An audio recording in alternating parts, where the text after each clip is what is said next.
स्वागत है आप सभी का साइंस एंड फन पे, जहाँ पे टीचर्स आपको दिल और दिमाग दोनों से पढ़ाते हैं। तो आज का जो लेक्चर है हमारा वो इमेज फॉर्मेशन के ऊपर है। जैसे कि लास्ट क्लास में बात भी हुई थी, हम लोगों ने पढ़ लिया था कि कनकेव मिरर हो गया, चाहे कन्वेक्स मिरर हो गया, उसके अंदर रूल्स कैसे बनते हैं। तो कनकेव मिरर में हमारे पास कुल मिला के 4 रूल्स आए थे। सबसे पहले तो आवाज़ के लिए सॉरी यार, ये ठीक नहीं हो रही है, तो फाइनली मेरी सर्जरी होगी कमिंग फ्राइडे को। एक माइनर सी सर्जरी है जिसमें जो भी हमारे कुछ प्रॉब्लम थी वोकल कॉर्ड में, उसको कट करके निकाल के उस फिर 2 दिन का रेस्ट होगा। तो ऐसा एक माइनर सी सर्जरी है। बिकॉज बीच में ठीक हुआ, फिर मैंने अपने ऑफलाइन में एक दिन चिल्ला के पढ़ा लिया, तो फिर वो वैसा ही हो गया। तो ये कुछ टेम्परेरी ठीक ही हुआ था, तो उसको परमानेंट ठीक करने के लिए the only option left is एक माइनर सी सर्जरी होगी। चलिए, फिलहाल आज हमारा जो टॉपिक रहेगा बच्चों, वो रहेगा इमेज फॉर्मेशन। हमने रूल्स बनाए थे, अगर आपको याद हो 3 रूल्स हमारे पास आए थे कनकेव मिरर और कन्वेक्स मिरर में। कनकेव मिरर में हमारे पास पहला रूल था पैरेलल जाएगी तो फोकस से पास, फोकस से जाएगी तो पैरेलल हो जाएगी, सी से जाएगी तो वहीं से वापस, और पोल पे गिरेगी तो सेम एंगल बना के वापस। बिल्कुल ऐसे ही कन्वेक्स मिरर में भी हमारे पास 4 रूल्स थे, बस वहाँ पे लाइट कई केसेस में अपीयर हो रही थी। लास्ट वाला रूल एग्जैक्टली सेम था, पोल पे गिरेगी तो सेम एंगल बना के वापस चली जाएगी। बाकियों में वो फोकस से पास होते हुए अपीयर हो रही थी, ऐसा हो रहा था, या सी की तरफ जा रही थी। तो अगर आपको लास्ट क्लास के रूल्स नहीं आते हैं, तो आज जो हम इमेज फॉर्मेशन करने वाले हैं उसमें भी आपको काफ़ी ज़्यादा दिक्कत होगी। मतलब पॉसिबल ही नहीं है कि आप कर पाओ। तो आपको पहले इमेज फॉर्मेशन आना चाहिए, तभी आप यहाँ का जो आज का टॉपिक है वो कर पाओगे, अदरवाइज नहीं। इमेज फॉर्मेशन कह रहा हूँ, सॉरी, रूल्स आने चाहिए। इन शॉर्ट लास्ट लेक्चर आना चाहिए, तभी आज लेक्चर नंबर 3 आप सीख पाओगे। ठीक है जी, चलिए। तो अगर हम शुरू करें, तो सबसे पहले आज का जो हमारा टॉपिक है उसमें हम लोग आज इमेज फॉर्मेशन करेंगे। और इमेज फॉर्मेशन सबसे पहले हम लोग करने वाले हैं फॉर कनकेव मिरर। अब कनकेव मिरर में अगर इमेज फॉर्मेशन की बात की जाए तो 6 केसेस बनेंगे। पहला केस, जब ऑब्जेक्ट, देखो 6 केस में कैसे कैसे होंगे, जैसे ऑब्जेक्ट पोल और फोकस के बीच में कहीं रख दिया जाए, ऑब्जेक्ट फोकस पे रख दिया जाए, ऑब्जेक्ट फोकस और सी के बीच में कहीं रख दिया जाए, ऑब्जेक्ट सी पे रख दिया जाए, ऑब्जेक्ट को सी के पीछे कहीं रख दिया जाए, या ऑब्जेक्ट को इनफाइनाइट पे रख दिया जाए। तो ये 6 केसेस हमारे पास बनने वाले हैं। तो इन 6 केसेस में अलग अलग प्रकार की इमेज फॉर्मेशन होगी, जिसका हमें नेचर, पोजीशन और साइज, नेचर मतलब इमेज रियल है, इन्वर्टेड है, वर्चुअल है, इरेक्ट है, और साइज छोटी है या बड़ी है, और पोजीशन की इमेज जो है वो फॉर्म कहाँ पे होती है। तो 6 अलग अलग केसेस में सबसे पहला केस हमारे पास आएगा ऑब्जेक्ट एट इनफाइनाइट। ये है तो वैसे पहला केस, लेकिन हम इसको पहले करेंगे नहीं, बिकॉज पहला ही केस अगर हम ऑब्जेक्ट एट इनफाइनाइट कर देंगे तो आपको मज़ा नहीं आएगा, आपको समझ नहीं आएगा। इसीलिए हम लोग सेकेंड केस पहले करने वाले हैं, यानी ऑब्जेक्ट बियॉन्ड सी। ऑब्जेक्ट जो है उसको हमें सी के पीछे जो है वो रखना है। ऑब्जेक्ट जो है वो सी के पीछे कहीं पर रहेगा। अब अगर ऑब्जेक्ट सी के पीछे यहाँ पे रख देंगे, अच्छा, आपको याद होगा लास्ट क्लास से सब कुछ सेम है। आपको प्रिंसिपल एक्सेस खींचनी है, 6 सेंटीमीटर का कंपास खोलना है, यहाँ पर निडल रखनी है, यहाँ पे आर्क लगा देनी है, और 3 सेंटीमीटर पे फोकस आ जाएगा। अभी हमने ऑब्जेक्ट खड़ा कर दिया, ऑब्जेक्ट का नाम है ए बी। मैं पेन थोड़ा सा मोटा कर देता हूँ, ठीक है। ऑब्जेक्ट का नाम है ए बी। अब आपको कोई भी 2 रूल लगाने हैं, अगर आपको याद हो। तो पहला रूल मैं लगा रहा हूँ कि अगर एक लाइट रे प्रिंसिपल एक्सिस के पैरेलल जाएगी तो आफ्टर रिफ्लेक्शन वो फोकस से पास हो जाएगी, एक एरो रिफ्लेक्शन से पहले और एक एरो रिफ्लेक्शन के बाद। तो अगर एक लाइट रे प्रिंसिपल एक्सिस के पैरेलल जाएगी तो फोकस से पास हो जाएगी।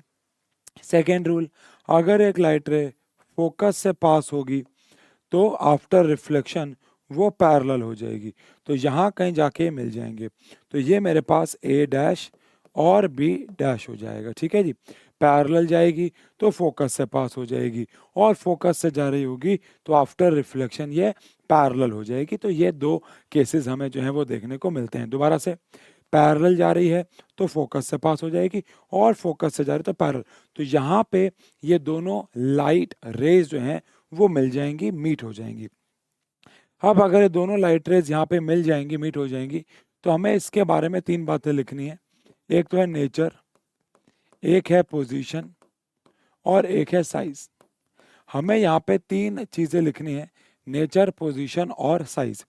अब लाइट रेस क्योंकि हमारी असलियत में मिली, अभी जाके ना देखेंगे अभी हम एक ऐसा केस भी आएगा जहाँ पे हम लाइट को जबरदस्ती डॉटेड फॉर्म में मिलाएंगे, मतलब मिल नहीं रही होगी लेकिन ऐसा अपीयर होगा कि वो मिलेगी। उस केस में जो इमेज हो जाएगी हमारी वो वर्चुअल, लेकिन यहाँ तो असली में मिली है तो रियल इमेज फॉर्म हुई है। और आप देख सकते हो कि उल्टी इमेज भी बनी है, तो रियल के साथ साथ हमारे पास इमेज इन्वर्टेड भी आ जाएगी। पोजीशन की बात करें तो सी और एफ के बीच में है, आप देख सकते हैं। तो बिटवीन सी एंड एफ, क्या हमेशा सी और एफ के बीच में रहेगी? अब ये बड़ी इंटरेस्टिंग बात है कि आंसर है यस। आप सी के पीछे ऑब्जेक्ट को यहाँ रख दो, यहाँ रख दो, यहाँ यहाँ यहाँ, आप सी के पीछे कहीं भी रख दो, बस इनफाइनाइट पे मत रखना। तो आपका जो इमेज है वो हमेशा सी और एफ के बीच में बनेगी। हाँ, कभी थोड़ा बहुत इधर उधर होगी लेकिन रहेगी वो सी और एफ के बीच में ही। साइज की बात करें तो आप देख सकते हैं कि थोड़ी सी छोटी बनेगी, और छोटी इमेज को हम लोग डिमिनिश्ड इमेज कह देते हैं। तो इस प्रकार से आपको 3 चीजें हर एक केस में लिखनी होंगी, ठीक है जी। तो हमारा पहला केस जिसको भी हमने स्किप किया हुआ है, जहाँ पे ऑब्जेक्ट इनफाइनाइट पे होगा। हमारा दूसरा केस है कि ऑब्जेक्ट सी के पीछे हो गया। हमारा तीसरा केस आ जाएगा जहां पे ऑब्जेक्ट सी पे आ जाएगा, है ना भाई। हमारा थर्ड केस आ जाएगा जिसमें ऑब्जेक्ट एट सी हो जाएगा, यानी ऑब्जेक्ट एग्जैक्टली सी के ऊपर खड़ा होगा। अब ये केस एग्जाम में सबसे इंपॉर्टेंट इसलिए होता है क्योंकि यहाँ पे इमेज जो है अभी हम देखेंगे एग्जैक्टली सी के नीचे बनेगी, तो टीचर के लिए चेक करना बहुत इजी रहता है, और ये केस सबसे मुश्किल से भी बनता है। अब इस केस में क्या है, अगर आपने 0.1 सेंटीमीटर की कहीं गलती कर भी दी तो भी आपकी जो इमेज है वो सी और एफ के बीच में रहेगी, तो गलती नज़रअंदाज हो जाती है, पकड़ में नहीं आती है। लेकिन यहाँ पे अगर आपने लाइन को ढंग से पैरेलल नहीं बनाया, 0.1 सेंटीमीटर की भी गलती कहीं पे कर दी, पेंसिल आपकी शार्प नहीं है, कोई भी लाइन टेढ़ी हो गई, तो इमेज सी पे नहीं बनेगी और टीचर पकड़ लेगा कि बच्चे ने एक्यूरेटली काम नहीं किया। तो इसीलिए ये केस सबसे ज़्यादा इंपॉर्टेंट केस है, ठीक है। मैं तो अभी रफली बना रहा हूँ, बट आप जब फेयरली काम करेंगे तो ध्यान से देखिएगा, ठीक है। तो लाइट पैरेलल जाएगी, तो पैरेलल लाइट फोकस से पास हो जाती है ना भाई, ये हमारे पास फर्स्ट रूल आ गया। सेकेंड रूल, अगर एक लाइट रे फोकस से जाएगी तो टकराने के बाद पैरेलल हो जाएगी। अगर एक लाइट रे फोकस से जाएगी तो टकराने के बाद पैरेलल हो जाएगी। अब कमाल की बात यह है कि इस तरीके से पैरेलल होंगी कि ये लाइट रे एग्जैक्टली सी के नीचे ही मिलेगी। ये लाइट रे एग्जैक्ट, आपको थोड़ा बहुत फर्क दिख रहा होगा क्योंकि मैं रफली बना रहा हूँ, बट ये लाइट रे एग्जैक्टली सी के नीचे ही बनेगी और हमारी इमेज का नाम हो जाएगा ए डैश बी डैश, और सेम साइज की भी बनेगी। कमाल की बात तो यही है, ठीक है जी। तो अगेन इसका नेचर, पोजीशन एंड साइज की अगर बात करें तो साइज तो मैंने आपको बता दिया कि एग्जैक्टली जो इमेज है वो आपकी सेम साइज की बनने वाली है। पोजीशन की अगर बात करें तो अगेन एग्जैक्टली एट सी हमारी इमेज बनेगी। और नेचर की बात करें तो वो तो रियल है, सही में मिल रही है, और उल्टी है तो इनवर्टेड है। तो रियल के साथ साथ हमारे पास इनवर्टेड भी आ जाएगा। ओके, कोई दिक्कत वाली बात मेरे हिसाब से नहीं है, ठीक है जी। बहुत इंपॉर्टेंट केस है, एग्जाम के लिए ध्यान रखना। इसके बाद हमारे पास केस सी आता है। थोड़ा कैमरा फोकस में नहीं है क्या? फोकस में है, थोड़ा सा मुझे ब्लर लग रहा है ना, एक बार और ठीक करते हैं इसको। ऐसा मुझे लग रहा है या ब्लर है?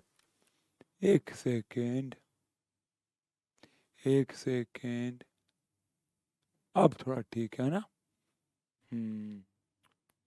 Now this is okay, yes, ठीक है जी। थोड़ा फोकस हिल गया था, पता नहीं क्यों। चलिए, अब फिर भी बेहतर है थोड़ा। हम्म चलिए, तो अब हमारे पास जो ऑब्जेक्ट हमारे पास था वो सी पे आ गया था, तो ऑब्वियस सी बात है कि अब हमारे पास अगला केस होगा जहाँ पे ऑब्जेक्ट सी और एफ के बीच में होगा, जो कि हमारा चौथा केस यानी कि फोर्थ केस हो जाएगा, ठीक है जी।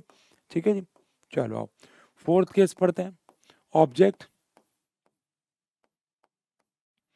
Between C and F. अब सी एंड एफ का मतलब कई बच्चों को लगता है कि एग्जैक्टली एफ के बीच में ही बनाना है, बट ऐसा नहीं है, आप कहीं भी बना सकते हैं। और मैं हमेशा मानता हूँ कि फोकस से थोड़ा दूर रहना चाहिए। आप जब फोकस के पास ऑब्जेक्ट को रखेंगे तो आप खुद देखेंगे कि आपकी जो इमेज है वो बहुत बड़ी और दूर बनेगी, तो आप वो खुद समझ जाएंगे एक दो बार। यार देखो, टीचर की ना हर बात पे यकीन नहीं करना होता है, खुद कुछ भी करके देखना होता है, खासकर वो चीज़ें जो हो सकती हैं। जैसे कि आप ऑब्जेक्ट को अगर एफ के करीब लेके जाओगे, तो मैंने क्या बोला कि जो इमेज है वो सी बहुत दूर बनेगी, इतना दूर कि हो सकता है आपके एक रजिस्टर में भी ना आए, और फिर वैसे भी वो इनकन्वीनियंट सा हो जाएगा। तो इसलिए सी और एफ के बीच में अगर है तो मैं थोड़ा सा उधर ही रखता हूँ हमेशा ऑब्जेक्ट। बाकी आप समझ जाएंगे जब बना के देखेंगे। अभी फिलहाल दो रूल लगा रहा हूँ। अगर एक लाइट रे पैरेलल जाएगी तो फोकस से पास हो जाएगी, और अगला रूल, अगर एक लाइट रे फोकस से जाएगी तो टकराने के बाद पैरेलल हो जाएगी। तो यहाँ पे कहीं पे आप देख सकते हैं। अब जैसे कि अगर मैंने यहाँ पे क्या ना किया होता बच्चों, इसको मैंने थोड़ा सा फोकस के अगर पास ना रखा होता, ओ सॉरी पास रखा होता, अगर मैंने इसको फोकस के पास रखा होता तो इमेज और पीछे जाती रहती, तो वो इनकन्वीनियंट सा हो जाता है ना भाई। तो यहाँ से हम लोगों ने ये प्रिंसिपल एक्सेस को थोड़ा सा और बड़ा किया, और ये हमारी जो है वो इमेज फॉर्म हो गई कुछ इधर। तो ये हमारा ए डैश और बी डैश हो जाता है। अब अगर मैं इसका नेचर पोजीशन साइज के बारे में अगर बात करूं, तो नेचर पोजीशन साइज में नेचर तो अगेन इमेज सही में मिल रही है, तो रियल एंड इन्वर्टेड है। अब हो सकता है आपके दिमाग में एक सवाल आ जाए कि क्या सर हमेशा रियल के साथ इन्वर्टेड वर्ड रहेगा ही रहेगा? तो आंसर है नहीं, ऐसा ज़रूरी नहीं है। हाँ, 10th क्लास तक ये ज़रूरी है, इसलिए 10th क्लास के टीचर आपको यही बोलेंगे कि बेटा रियल के साथ हमेशा इमेज इन्वर्टेड रहेगी, वर्चुअल के साथ इरेक्ट, और 10 तक ही सही भी है, मतलब आप ऐसे याद कर सकते हो, आपकी चॉइस है। बट अगर आप आगे जाके साइंस लेने वाले हैं तो 12th में जाके आपको समझ में आएगा कि इट इज़ नॉट नेसेसरी कि रियल इमेज हमेशा इन्वर्टेड हो। वो क्योंकि हम वहाँ पे 2 मिरर 3 मिरर एक साथ चिपकाएंगे, लेंसेज चिपकाएंगे और उनसे इमेज फॉर्म करवाएंगे, तो चीज़ें थोड़ी सी बदल जाएंगी, बट ठीक है, अभी के लिए रियल के साथ हमेशा इन्वर्टेड रहेगा। पोजीशन आप देख सकते हैं बियॉन्ड सी रहेगा, हमेशा बियॉन्ड सी रहेगा। चाहे आप ऑब्जेक्ट को सी और एफ के बीच में कहीं पे भी रख लो, इमेज सी के पीछे रहेगी और हमेशा मैग्नीफाइड भी रहेगी। ठीक है जी। इसके बाद ऑब्जेक्ट को हम लोग कहाँ पे रख देंगे? एट एफ रख देंगे। हमारा पांचवा केस थोड़ा सा अजीब केस है, ये ऑब्जेक्ट एट एफ। पांचवा केस थोड़ा सा अजीब है, ऑब्जेक्ट एट फोकस। ऑब्जेक्ट हमारा फोकस पे आ जाएगा। थोड़ा अजीब क्यों है समझाता हूँ। अगर हमारा ऑब्जेक्ट फोकस पे है, ये लेटर सपोज हमारा ऑब्जेक्ट है ए बी जो कि फोकस पे है, और अगर आप इमेज फॉर्म करते हो तो पहला रूल लाइट पैरेलल जाएगी तो फोकस से पास हो जाएगी, और अगला रूल आप पोल वाला भी लगा सकते हो और सी वाला भी लगा सकते हो। मैं पोल वाला लगाऊंगा, लेकिन इसके लिए आपको डी की ज़रूरत होगी, ध्यान रखना।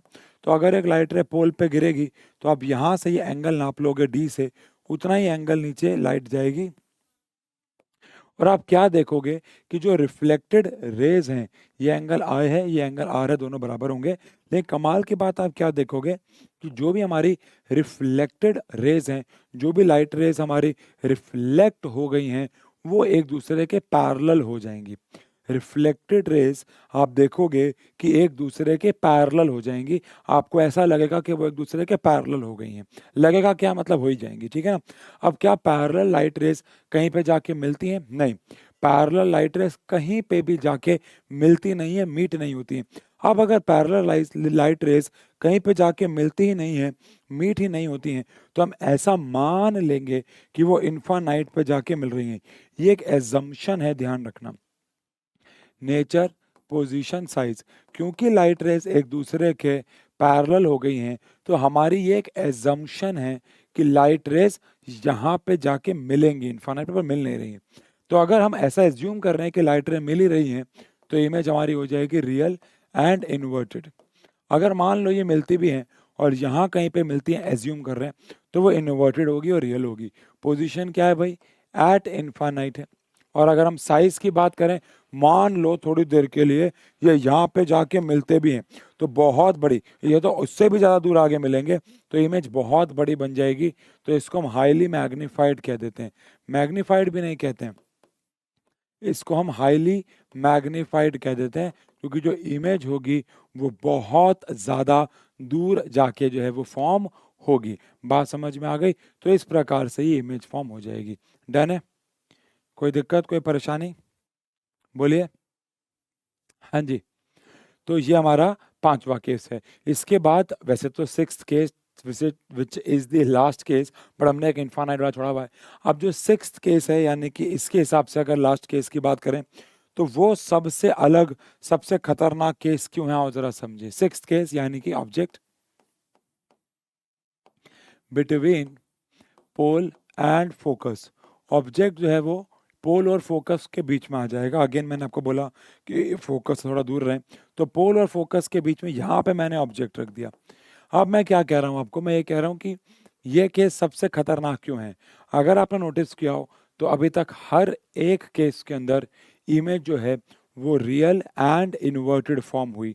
अगर आपने नोटिस किया हो तो हर एक केस में हमारी image real and inverted form हो रही है। लेकिन इस केस में आप देखना क्या होगा। पहली बात तो, क्या मैं यहाँ पे कमेंट सेक्शन में यस और नो लिखो, क्या मैं यहाँ पे पैरेलल जाएगी और फोकस से पास हो जाएगी, ये रूल लगा सकता हूँ? जल्दी से कमेंट सेक्शन में बताओ, पैरेलल जाएगी और फोकस से पास हो जाएगी, क्या इसमें ये वाला रूल लग सकता है कि नहीं? जल्दी। तो आंसर है कि ये रूल नहीं लग सकता है, क्योंकि अगर एक लाइट रे पैरेलल जा रही है तो वो यहीं पे रुक जाएगी, वो आगे जा ही नहीं पाएगी, तो वो यहीं पे ही ब्लॉक हो जाएगी। समझ गए?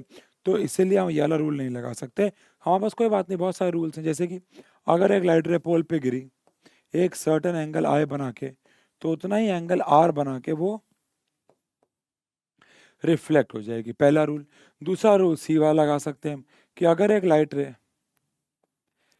इसके हेड से निकल के सी से जाएगी, तो वहीं से ये लाइट रे वापस हो जाएगी। बट अगर आप नोटिस करें तो ये लाइट रेज यहाँ तो फैल रही हैं, बट जो लाइट रे फैल रही हैं अगर हम यहाँ से देखेंगे तो हमें ऐसा लगेगा कि ये लाइट रेज जो हैं वो इसके पीछे से आ रही है ना। हमें ऐसा लगेगा कि ये लाइट रेज इसके पीछे से आ रही हैं, और इमेज जो है वो यहाँ पे ए डैश और बी डैश करके बन जाएगी। इसको मैं स्केल से पीछे खींचूंगा, इसको पीछे खींचूंगा, तो मुझे लगेगा कि इमेज वहां पे मिल रही है, लगेगा, मिल नहीं रही है, ऐसा लगेगा। तो यहाँ पे जो इमेज है वो मिरर के पीछे बनेगी, और ये एक लौता ऐसा केस है, दी ओनली केस, जहाँ पे कनकेव मिरर जो है वो वर्चुअल इमेज जो है वो फॉर्म कर रहा है। तो अगेन, नेचर पोजीशन साइज की अगर बात की जाए, तो नेचर पोजीशन साइज में नेचर तो वर्चुअल है, क्योंकि यहाँ पे लाइट रे मिल नहीं रही है, ऐसा एज्यूम हो रहा है, ऐसा दिख रहा है, तो हो गया वर्चुअल। और सीधी तो है ही, आपको दिख ही रही होगी, तो इरेक्ट। पोजीशन जो है वो बिहाइंड मिरर है, मिरर के पीछे एक लौता केस। और साइज आप मैग्नीफाइड भी बोल सकते हो, हाईली भी बोल ही सकते हो, काफ़ी बड़ी है। बट कभी कभार अगर आप ऑब्जेक्ट को फोकस के थोड़ा और करीब रखोगे तो ज़्यादा बड़ी नहीं बनेगी, तो इसलिए हाईली मैग्नीफाइड लिखना भी सही नहीं है, हमेशा हाईली मैग्नीफाइड नहीं होगी, लेकिन हाँ मैग्नीफाइड होगी, ये तो ज़रूरी है, ये तो अनिवार्य है। ठीक है जी। तो यहाँ पे हमारे पास ये 5 केस होते हैं। फर्स्ट केस हमने छोड़ा है, लेकिन इन पांचों केस में, सारे केसेस के अंदर सिर्फ एक डिफरेंस में है, सब में वर्चुअल और सब में रियल और इन्वर्ट इमेज बन रही थी, लेकिन जब हमने ऑब्जेक्ट को पोल और फोकस के बीच में रखा तो वर्चुअल, इरेक्ट और मैग्नीफाइड। और इसी, अब आप सोच रहे होगे कि हमारे हमारे एग्जाम में इसके ऊपर सवाल कैसे आएंगे।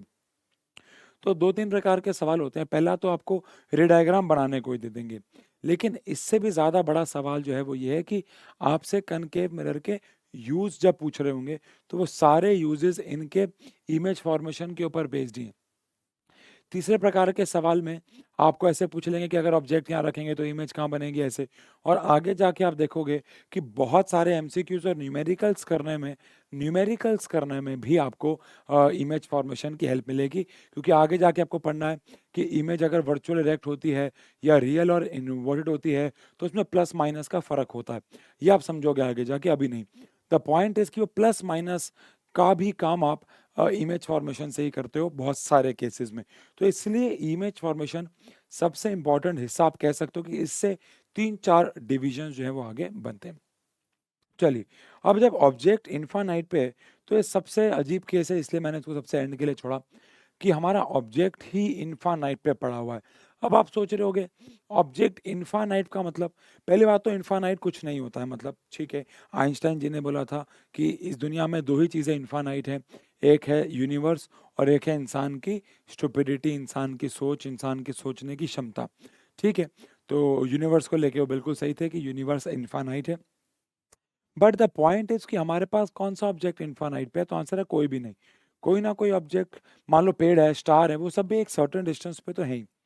तो लेकिन हम फिर भी उन चीज़ों को इन्फानाइट पे मान लेंगे। मान लो हमारी focal length 3 centimetre, 10 centimetre, 20 centimetre, और कुछ 100 मीटर दूर, कुछ 50 मीटर दूर कोई पेड़ है, कोई खिड़की है, कोई खंबा है, उनको भी हम इन्फानाइट ही मान लेते हैं, बिकॉज 50 मीटर बहुत बड़ा डिस्टेंस होता है इन फ्रंट ऑफ 5-10 सेंटीमीटर। ठीक है, बट द पॉइंट इज कि अगर कोई ऑब्जेक्ट इन्फानाइट पे है तो दिखेगा तो नहीं। अभी तक हर केस में आपको ऑब्जेक्ट कहीं पे रखा हुआ दिख रहा है, ए बी, ए उसकी मुंडी है, बी उसके पैर है। बट यहाँ पे अगर हम देखें, अच्छा आपने नोटिस किया होगा हमने लाइट रेस हमेशा ऑब्जेक्ट की मुंडी से निकाली है ना, हमेशा लाइट रे ऑब्जेक्ट के हेड से निकालनी है। अब यहाँ पे क्योंकि हेड ही नहीं है तो हम लोग लाइट रेस को ऐसे इन्फानाइट से लेके आते हैं। इन्फानाइट से जब भी लाइट रेस आती हैं, ध्यान रखिएगा वो हमेशा पैरेलल आती हैं। इन्फानाइट से जब भी लाइट रेस आती हैं वो हमेशा पैरेलल आती हैं, ये बात ध्यान रखना। और पैरेलल आने वाली लाइट रेस कहाँ पे आके मिल जाती हैं, बिल्कुल सही बोला, पैरेलल आने वाली लाइट रेस फोकस पे आके मिल जाती हैं। पैरेलल आने वाली लाइट रेस फोकस पे आके मिल जाती हैं। तो अगर मैं इसके नेचर, पोजीशन और साइज की बात करूं कि इसका नेचर क्या होगा, इसकी पोजीशन क्या होगी, इसकी साइज क्या होगा, अच्छा ऐसा करो, टाइम स्टैम्प हो रहा है लगभग 21 मिनट के आसपास, 22 मिनट के आसपास, जल्दी से कमेंट सेक्शन पे इसके नेचर, पोजीशन और साइज को बता दो तो मजा आ जाए, जल्दी से। कमेंट सेक्शन पे इसका नेचर, पोजीशन और साइज बताओ जल्दी से, बड़ा इंटरेस्टिंग है। देखते हैं कि अब मैंने आपको 5 केस करा दिए यार, तो अब तो आप इसको बड़ा आसानी से कर देना चाहिए, बहुत ईजी है, जल्दी करो जल्दी से। हाँ जी, डन है। नेचर, पोजीशन, साइज, तो देखो लाइट रे मिल तो असली में रही है, तो कोई दुविधा नहीं होनी चाहिए। तो अगर असली में मिल रही है, सॉरी, तो इमेज हमारी क्या हो जाएगी, रियल एंड इन्वर्टेड। इमेज हमारी क्या हो जाएगी भाई, रियल एंड इन्वर्टेड। पोजीशन की अगर बात करें तो एट फोकस, एट फोकस। अब साइज में सबसे ज्यादा दिक्कत होती है। आप सोच रहे होगे सर ये कैसी इमेज बनी है, ये तो फोकस पे एक डॉट है, बिल्कुल, इस डॉट को भी तो हम एक इमेज ही कहेंगे ना। ऑल अभी तक इमेज हमारी एक सर्टेन हाइट की बन रही थी, बट डॉट का मतलब भी एक इमेज ही होता है। बस वो अलग बात है कि यहाँ पे हमें कोई एग्जैक्ट पेड़ या खंबा नहीं दिखेगा, हमें एक डॉट दिखेगी, और वो डॉट को हम पॉइंट साइज्ड इमेज कहते हैं। इस डॉट को हम लोग पॉइंट साइज्ड इमेज जो है वो बुलाते हैं। ठीक है जी, आप इसे हाईली डिमिनिश्ड भी लिख सकते हो। इतनी छोटी इमेज बनी, इतनी छोटी इमेज बनी कि वो एक डॉट साइज में कन्वर्ट हो गई, है ना भाई। तो इसको हम लोग पॉइंट साइज्ड इमेज भी कह सकते हैं, या फिर इसको हम लोग हाईली डिमिनिश्ड भी बोल सकते हैं। Okay, done. मन में कोई सवाल चल रहा हो किसी के? चलिए ठीक है, आगे बढ़ते हैं और बात करते हैं कनकेव मिरर की। तो बात हो गई। अब ऐसे अगर हम कन्वेक्स मिरर की बात करें तो कन्वेक्स मिरर में भी हमारे पास सिर्फ 2 केस आते हैं। अब कन्वेक्स मिरर के अंदर सिर्फ 2 केस क्यों भाई? क्योंकि कन्वेक्स मिरर के अंदर जो हमारा पोल, और अच्छा याद रहे ये हमारा पोल ही है, ठीक है ना, वो आप कंफ्यूज मत होना। तो हमारा जो फोकस और सी है वो इसके पीछे होता है, इसलिए सिर्फ 2 ही केस बनते हैं।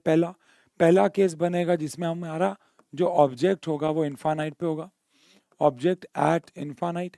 और दूसरा केस पोल और इन्फानाइट के बीच में कहीं पे भी होगा। ठीक है, सिर्फ 2 ही केस। अब इन्फानाइट वाला केस तो हम कर सकते हैं कि अगर एक ऑब्जेक्ट इन्फानाइट पे है तो लाइट रेस पैरेलल आएंगी, और पैरेलल आने वाली लाइट रे ऐसा अपीयर होता है कि फोकस से आ रही है, अदरवाइज ये तो लाइट को डाइवर्ज कर देता है। तो यहाँ पे कहीं पे हमें अपीयर होगा कि इमेज फॉर्म हो रही है। तो इस हिसाब से अगर मैं यहाँ नेचर, पोजीशन और साइज बोलूँ तो साइज तो अगेन पॉइंट साइज ही है, पोजीशन अगेन एट एफ है, लेकिन अगर नेचर बोलूँ तो वर्चुअल आ गया। अरे हमने ना वहाँ पे गलती करी, वैसे तो यहाँ पे वर्चुअल आएगा, इरेक्ट नहीं आएगा। बिल्कुल ऐसे अगर हम 5 केसेस की बात करें तो यहाँ पे हमारे पास सिर्फ रियल आना चाहिए, ध्यान रखना, क्योंकि ये पॉइंट साइज इमेज है, इसमें इन्वर्टेड होता नहीं है। बट क्योंकि हमारी जो क्लासेस हैं उसमें रियल के साथ हमेशा इन्वर्टेड चलता है, तो हमारी एनसीईआरटी अब बाकी किताबें इसको रियल एंड इन्वर्टेड बोल देती हैं। बट हमारे हिसाब से ये एक्चुअली में सिर्फ रियल है, इन्वर्टेड नहीं होना चाहिए इसको, क्योंकि पॉइंट साइज इमेज में कैसे पता लगाओगे, तो इसलिए। बाकी तो चलता है, कोई दिक्कत वाली बात नहीं, ठीक है ना। हम्म। अच्छा, इसका इसकी एक ही केस की जगह छूटी हुई है क्या? कोई नहीं, मैं यहाँ कहीं बना दूंगा, सॉरी। चलो, हाँ, तो पॉइंट है इसकी, ये हमारा पॉइंट साइज इमेज बन गया, और यहाँ पे भी क्योंकि ये डॉट फॉर्म में बनी है तो सिर्फ वर्चुअल होगी, ठीक है जी।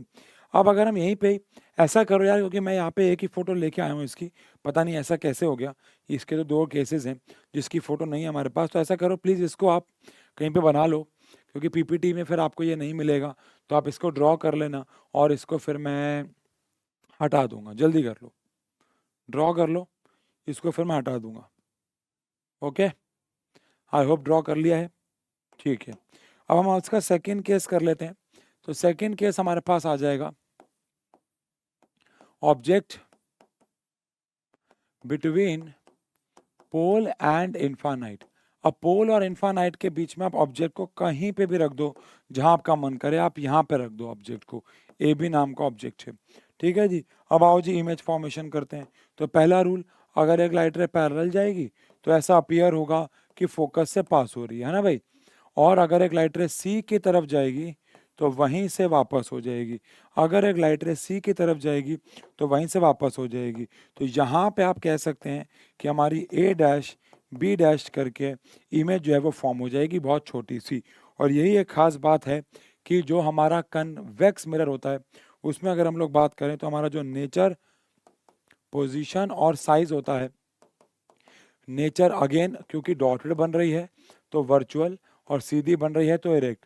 तो निचोड़ ये कहता है कि कन्वेक्स मिरर हमेशा, ईच एंड एवरी केस में, आप देख सकते हैं वैसे दो ही केस हैं, आप ऑब्जेक्ट कहीं पे भी रख दो, ये हमेशा जो इमेज फॉर्म करता है वो वर्चुअल होती है।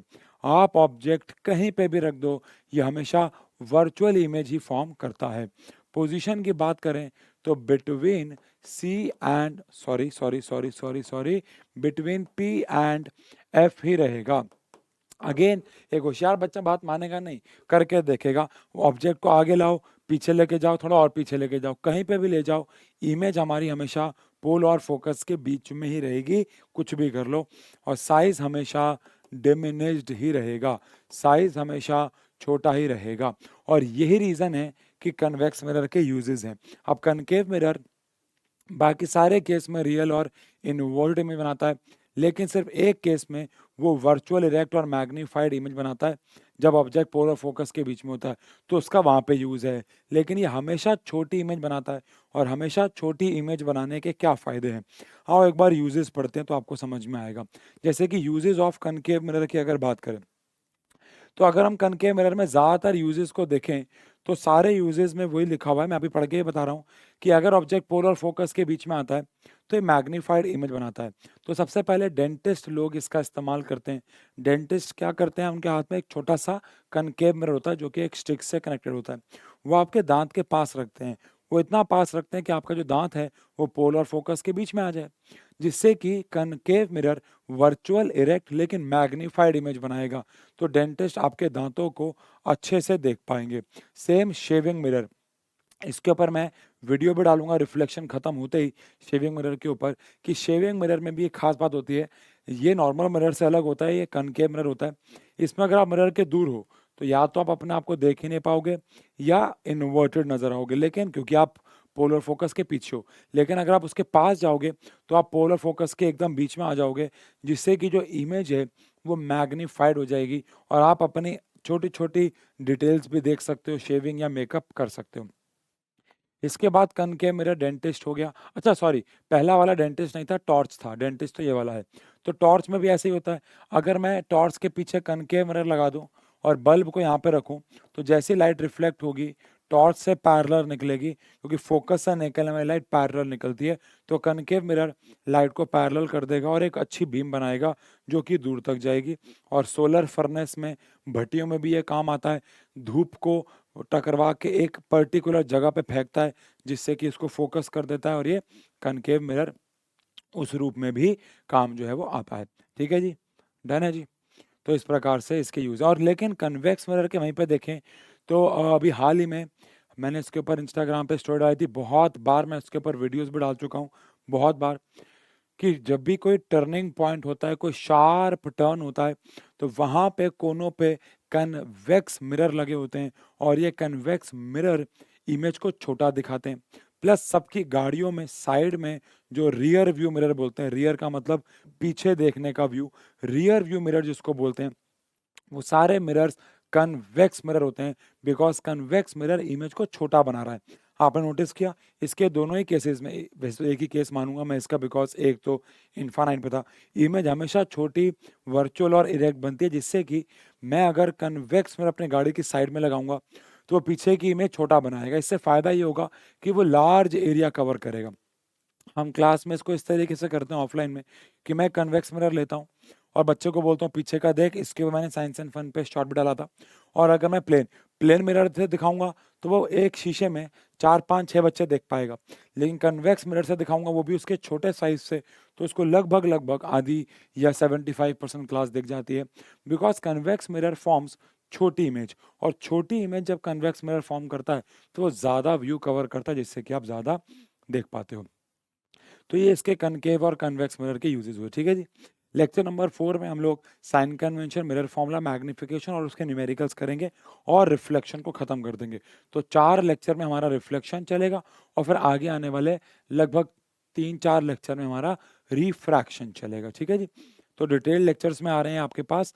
अगेन अगर आपको वन शॉट देखने हैं तो इसी चैनल पर डाल रखे हैं, पिछले साल डाले थे वन शॉट्स, लेकिन अगर आपको डिटेल लेक्चर चाहिए तो ये आपके पास आ रहे हैं। ठीक है जी। तो मिलते हैं अगली क्लास में। Thank you so much. Diagram एक एक हाथ से बनाइएगा।